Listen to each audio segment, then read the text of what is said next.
Welcome to Vikrant education academy. ಸ್ಪರ್ಧಾತ್ಮಕ ಪರೀಕ್ಷೆಗಳಿಗಾಗಿ ಪ್ರಚಲಿತ ಘಟನೆಗಳು.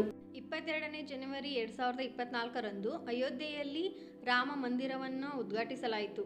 ಇದು ಭಾರತದ ಸಾಮಾಜಿಕ ರಾಜಕೀಯ ಭೂದೃಶ್ಯದ ಮೇಲೆ ಗಾಢವಾಗಿ ಪ್ರಭಾವ ಬೀರಿದ 200 ವರ್ಷಗಳ ಇತಿಹಾಸವನ್ನು ಪೂರ್ಣಗೊಳಿಸಿದೆ. ರಾಮ ಮಂದಿರವನ್ನು ನಾಗರ ಶೈಲಿಯ ದೇವಾಲಯದ ವಾಸ್ತುಶಿಲ್ಪದಲ್ಲಿ ವಿನ್ಯಾಸಗೊಳಿಸಲಾಗಿದೆ. ರಾಮಾಯಣವು ಭಾರತದ ಹೊರಗೆ ಜನಪ್ರಿಯವಾಗಿದೆ. 1751ರಲ್ಲಿ ಮರಾಠರು ಅಯೋಧ್ಯೆ, ಕಾಶಿ ಮತ್ತು ಮಥುರಾವನ್ನು ನಿಯಂತ್ರಿಸಲು ಮನವಿ ಮಾಡಿದಾಗ ಚಳುವಳಿಯು 19ನೇ ಶತಮಾನದಲ್ಲಿ 1822ರ ಹಿಂದಿನ ನ್ಯಾಯಾಂಗ ದಾಖಲೆಗಳೊಂದಿಗೆ ಭಗವಾನ್ ರಾಮನ ಜನ್ಮಸ್ಥಳದ ಮೇಲೆ ಮಸೀದಿಯನ್ನು ಉಲ್ಲೇಖಿಸುವುದರೊಂದಿಗೆ ವೇಗವನ್ನು ಪಡೆಯಿತು. 1855ರಲ್ಲಿ ಹಿಂದೂಗಳು ಮತ್ತು ಮುಸ್ಲಿಮರ ನಡುವೆ ಬಾಬರಿ ಮಸೀದಿ ಬಳಿ ಹಿಂಸಾತ್ಮಕ ಘರ್ಷಣೆಯೊಂದಿಗೆ ಉದ್ವಿಗ್ನತೆ ಉಲ್ಬಣಗೊಂಡಿತು. ಇದು ಹಿಂದೂಗಳು ಜನ್ಮಸ್ಥಾನವನ್ನು ವಶಪಡಿಸಿಕೊಳ್ಳಲು ಕಾರಣವಾಯಿತು.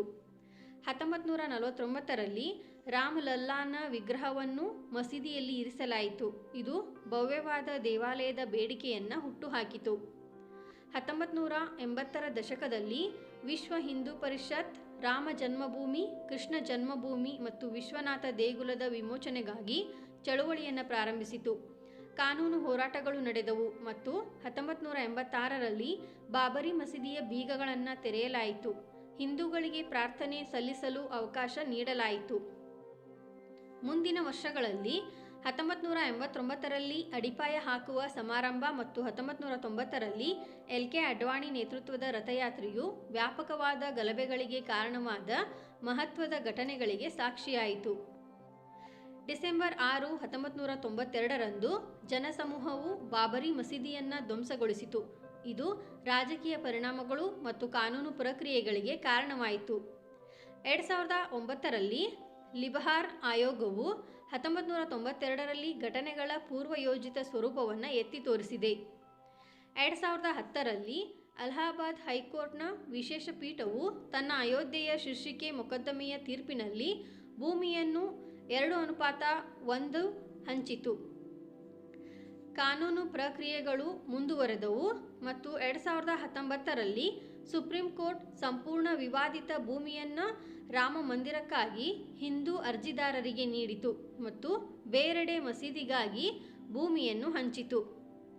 ಈ ಐತಿಹಾಸಿಕ ಪ್ರಯಾಣದ ಪರಾಕಾಷ್ಠೆಯು ಆಗಸ್ಟ್ 5, 2020ರಂದು ಸಂಭವಿಸಿತು. ಭಾರತದ ಪ್ರಧಾನಿಯವರು ಶ್ರೀರಾಮ ಜನ್ಮಭೂಮಿ ತೀರ್ಥಕ್ಷೇತ್ರ ಟ್ರಸ್ಟ್ ಅನ್ನು ಸ್ಥಾಪಿಸುವ ಮೂಲಕ ರಾಮ ಮಂದಿರದ ಶಿಲಾನ್ಯಾಸವನ್ನು ನೆರವೇರಿಸಿದರು. 22ನೇ ಜನವರಿ 2024ರಂದು ನಾಗರ ಶೈಲಿಯಲ್ಲಿ ನಿರ್ಮಿಸಲಾದ ಅಯೋಧ್ಯೆಯಲ್ಲಿ ರಾಮ ಮಂದಿರವನ್ನು ಉದ್ಘಾಟಿಸಲು ನಿರ್ಧರಿಸಲಾಯಿತು. ಇದು ಭಾರತದ ಸಾಮಾಜಿಕ ರಾಜಕೀಯ ಭೂದೃಶ್ಯದ ಮೇಲೆ ಗಾಢವಾಗಿ ಪ್ರಭಾವ ಬೀರಿದ 200 ವರ್ಷಗಳ ಇತಿಹಾಸವನ್ನು ಪೂರ್ಣಗೊಳಿಸಿದೆ. ಇದು ದಕ್ಷಿಣ ಭಾರತದ ದ್ರಾವಿಡ ಶೈಲಿಯೊಂದಿಗೆ ಹೊಂದಿಕೆಯಲ್ಲಿ ಕಂಡುಬರುತ್ತದೆ. ಇದು ಅದೇ ಅವಧಿಯಲ್ಲಿ ಹೊರಹೊಮ್ಮಿತು. ನಾಗರ ದೇವಾಲಯಗಳನ್ನು ಎತ್ತರದ ಸ್ತಂಭದ ಮೇಲೆ ನಿರ್ಮಿಸಲಾಗಿದೆ. ಗರ್ಭಗೃಹ ಅಲ್ಲಿ ದೇವತೆಯ ವಿಗ್ರಹವು ನಿಂತಿದೆ. ದೇವಾಲಯದ ಅತ್ಯಂತ ಪವಿತ್ರ ಭಾಗವಾಗಿದೆ. ಗರ್ಭಗೃಹದ ಮೇಲಿರುವ ಶಿಖರ ಅಕ್ಷರಶಃ ಪರ್ವತ ಶಿಖರ. ನಾಗರ ಶೈಲಿಯ ದೇವಾಲಯಗಳ ಅತ್ಯಂತ ವಿಶಿಷ್ಟ ಅಂಶವಾಗಿದೆ.